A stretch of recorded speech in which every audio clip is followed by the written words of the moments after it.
అందుకే శాస్త్రం కూడా ఒక గమ్మత్తైన మాట చెప్పింది. అష్టోత్తర పూజ అని 108 నామాలతో పూజ.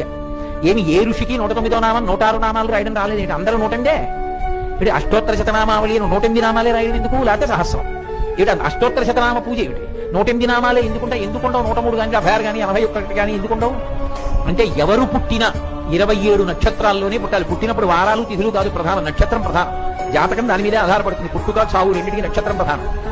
27 నక్షత్రాల్లో పుడతారు. ఒక్కొక్క నక్షత్రానికి 4 పాదాలు. 27 × 4 108. 108 పాదాల్లో పుడతారు.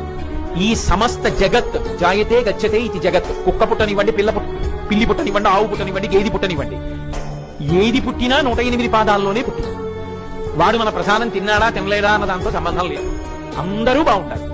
అందరూ బాగుండాలని కోరుకున్న విశాల హృదయానికి తార్కాణం ఏమిటంటే 108 నక్షత్ర పాదములలో పుట్టిన వాళ్ళందరూ బాగుండాలని 108 నామాలు చెప్పి పూజ చేస్తారు. అంటే